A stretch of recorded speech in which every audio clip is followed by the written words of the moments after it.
बिस्मिल्लाहिर्रहमानिर्रहीम। अस्सलाम वालेकुम नाज़रीन, आप यूट्यूब चैनल देख रहे हैं। मैं इमरान खान हूँ। नाज़रीन, इमरान खान साहब के जो वकील हैं सलमान सफदर साहब, बैरिस्टर सलमान सफदर, मैं इन्हें अच्छी तरह जानता हूँ। ये बड़े काबिल वकील हैं। इन्होंने सैकड़ों मुकदमात इमरान खान साहब के लड़े हैं और अब इन्होंने एक बहुत बड़ा दावा किया है। दावा उनका ये है कि इमरान खान साहब की अब रिहाई हो जाएगी कानून के मुताबिक। यानी अगर कानून के मुताबिक चलें तो इमरान खान साहब की रिहाई बिल्कुल मैच्योर हो चुकी है।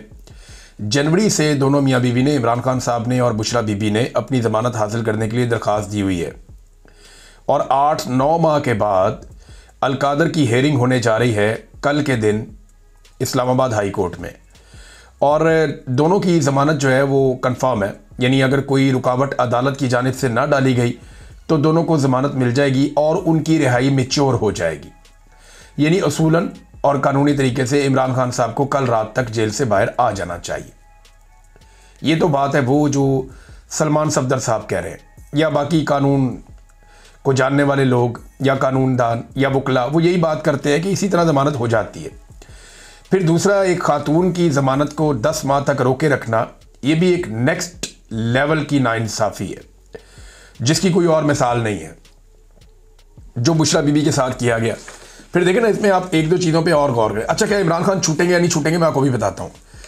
यहाँ पे इमरान खान साहब से कानूनी इंतकाम लिया जा रहा है। तोशाखाना केस में पैटर्न इन चीफ जनाब इमरान खान साहब को एक ही हकायक पर मुकदमा में तीसरी बार ट्रायल किया जा रहा है। यानी मुकदमा एक ही नौयत का है, अब तीसरी मरतबा इमरान खान साहब को उस पर ट्रायल किया जा रहा है। तोशाखाना में फ़र्ज़ करें कि एक वज़ीर आज़म है, वो 200 चीज़ें ले गया। वैसे इतनी चीज़ें तो नहीं ले जाते, लेकिन 200-300 चीज़ें भी ले जाते हैं। शरीफ ख़ानदान जितना सामान तोशाखाना से ले गया, अगर हर चीज़ पे एक एक मुकदमा बनाया जाए तो अगले 200 साल उनके ऊपर मुकदमा जो है वो चलते रहेंगे। ये जो काकड़ साहब आए थे निगरान वज़ीर आज़म, ये जो सामान ले गए, अगर इसी तरह एक एक करके मुकदमा बनाया जाए तो ये भी इनकी बाकी ज़िंदगी और इनकी नस्लें यही मुकदमे ही लड़ते रहेंगी। इमरान खान साहब पे एक ही मुकदमे को 3 दफ़ा चलाया गया है। यानी पहली मरतबा एक जज हमायूं दिलावर साहब ने 3 साल की सज़ा सुनाई इसी मुकदमे में, फिर ज़रा इसको ट्विस्ट करके दोबारा लाया गया और फिर जज जो है बशीर साहब, उन्होंने 14 साल की सज़ा सुना दी इसी मुकदमे में। और अब तीसरी मरतबा एक और जज के साथ यही मुकदमा ला के फिर अडयाला जेल में ट्रायल किया जा रहा है। तो इमरान खान पाकिस्तान की वाहिद शख्सियत है, दुनिया का आप समझ लें, जिसको एक ही मामले में तीसरी मरतबा ट्रायल किया जा रहा है। एक ही नौयत का, एक ही चीज़ का, एक ही मुकदमा है और तीसरी मरतबा वो ट्रायल हो रहे हैं। इमरान खान साहब के वकील ने एक और बड़ी अजीब बात बताई। उन्होंने कहा, ये 2 टोटल गवाह हैं जो इमरान खान साहब के खिलाफ आते हैं, जो काबिल जिक्र है, बाकी तो सारे झूठे ही साबित हो गए हैं। एक इनामुल्लाह शाह, ये इमरान खान साहब के साथ ही होता था। एक सुहेब अब्बासी। अच्छा, ये जब भी आते हैं ना अदालत में तो इनसे कोई सवाल किया जाता है तो कहते हैं जी आज हमें सिर्फ इस तोहफे की हद तक याद हैं चीज़ें, पिछली हम भूल गए। इंसानी याददाश्त है ना, अब ये किसी इदारे की तरह तो काम करते नहीं, आम लोग हैं। तो ये ऐसे गवाह हैं जिनको जो चीज़ें याद दिला के भेजी जाती हैं कि प्रोसिक्यूशन आपसे ये पूछेगी, आपने ये जवाब दे देना है, जज आपसे ये पूछेगा, आपने ये जवाब दे देना है, इस तोहफे से मुताल्लिक आपसे जो भी बातें होंगी वो अपने आप को याद दिला दी हैं। अगर उनसे कोई सवाल करता फलानी चीज़ का बताओ जी, वो मुझे याद नहीं है, ये वाली बात बताओ, मुझे याद नहीं है, वो जो पिछली तुमने गवाही दी थी एक और, वो भी मुझे याद नहीं है, क्योंकि झूठ याद नहीं रहता। लिहाजा इन्हें एक ही तोहफे के ऊपर तैयारी करवा के भेजा जाता है और ये आगे बता दें इस तोहफे की हद तक हमें सिर्फ मालूमात है।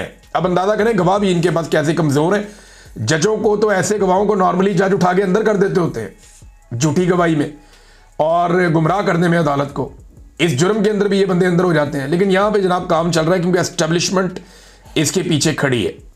अच्छा, अब ये वकला को लगता है कि बहुत बड़ा दावा है कि इमरान खान साहब रिहा हो जाएंगे कल के दिन में, लेकिन क्या हो जाएंगे? तो मेरी दानिश में ऐसा नहीं होगा। इमरान खान साहब की रिहाई ऐसे नहीं होगी। अगर किसी वक्त इमरान खान साहब रिहा होंगे भी ना और एस्टेब्लिशमेंट पे बहुत ज़्यादा दबाव होगा इमरान खान साहब को रिहा करने का, तो एस्टेब्लिशमेंट उससे पहले जो एस्टेब्लिशमेंट के अपने बहुत सारे ऐसे लोग हैं जो एस्टेब्लिशमेंट के वफादार हैं या एस्टेब्लिशमेंट जिन लोगों के साथ कंफर्टेबल है, उन लोगों की इमरान खान के साथ तवातर के साथ मुलाकातें शुरू करवा देगी, उन लोगों को रेलिवेंट करेगी और एस्टेब्लिशमेंट कोशिश करेगी कि इमरान खान की रिहाई चाहे इमरान खान की अपनी जदोजहद के नतीजे में हो, चाहे अवामी जदोजहद के नतीजे में हो, चाहे सोशल मीडिया, आलमी ओवरसीज पाकिस्तानी और इंटरनेशनल और नेशनल प्रेशर के नतीजे में हो, कुछ भी हो, पाकिस्तान की एस्टेब्लिशमेंट कोशिश करेगी कि इसका क्रेडिट वो अपने लोगों को दे जो पाकिस्तान तहरीक इंसाफ में है, या कम से कम ऐसे लोगों को इसका क्रेडिट दे या उनको हीरो बनाए जो पाकिस्तान तहरीक इंसाफ के अंदर एस्टेब्लिशमेंट के एसेट्स हैं। कोशिश वो ये करेगी। लेकिन सोशल मीडिया का दौर है, लोग सारा कुछ खोल कर रख देते हैं। इमरान खान साहब खुद बड़े समझदार हैं। अलीमा खानम बाहर आई और उन्होंने आकर कुछ बातें बताई, इनमें कुछ चीज़ें बड़ी इंपॉर्टेंट हैं। एक तो देखें, मुझे नहीं लगता कि इमरान खान साहब की ऐसी रिहाई होगी। मेरे ख्याल में अलीमा खानम को भी यही लगता है और उन्होंने भी ये कहा कि ये तोशा खाना में इमरान खान साहब को पहले सजा देंगे और उसके बाद फिर अल कादर में ज़मानत मिलेगी, वरना ये होगा नहीं। क्योंकि बुशरा बीबी को भी अभी अंदर रखना है, वरना बुशरा बीबी को तो अब तक बाहर आ जाना चाहिए था। अच्छा जी, इमरान खान ने कहा कि इन्होंने पहले ही सजाएं लिख कर रखी होती हैं और ये सजाएं इन्होंने सिर्फ मुझे सुनानी होती हैं। इनके गवाह झूठे साबित हो रहे हैं, वरना अभी तक मैं बाहर आ जाता। इमरान खान साहब ने भी वही बात की।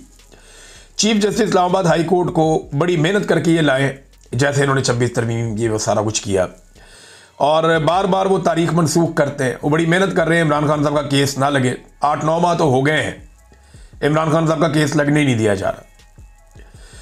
जो सबसे इंपॉर्टेंट बात इमरान खान साहब ने की कि वो बार बार आए, इमरान खान साहब ने बार बार इसके ऊपर बात की जब उन्हें मौका मिलता था, और बार बार आकर उन्होंने वादिय तीरा के वाक़े पर अफसोस का और दुख का इजहार किया। इमरान खान साहब ने कहा कि ख़वातीन और बच्चों की शहादत पे उन्हें बहुत तकलीफ है। उन्होंने कहा कि मैं 1 साल से कह रहा हूं कि ऑपरेशन ना करें, यहाँ पे कोलेटरल डैमेज होगा, इसके नतीजे में नफरतें बढ़ेंगी और दहशतगर्दी बढ़ती चली जाएगी, और खैबर पख्तूनख्वा की हुकूमत को ट्रैप कर दिया गया है। अफगानिस्तान में भी वो ये कह रहे हैं कि इसी तरह हुआ था। जब अमेरिका दहशतगर्दों के ऊपर अटैक करता था या हमले करता था तो कोलेटरल डैमेज बहुत बड़े पैमाने पर होता था।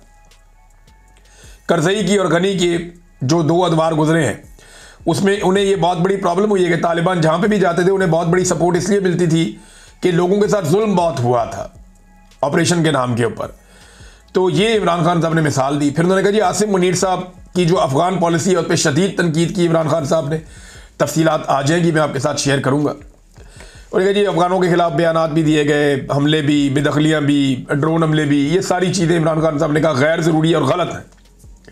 आसिम मुनीर साहब सारी दुनिया में जाते हैं, इनको जाना चाहिए था अफगानिस्तान, और अफगानिस्तान जाके अफगानिस्तान के साथ मामलात करने चाहिए थे, क्योंकि पाकिस्तान का अमन वहाँ पे जुड़ा है।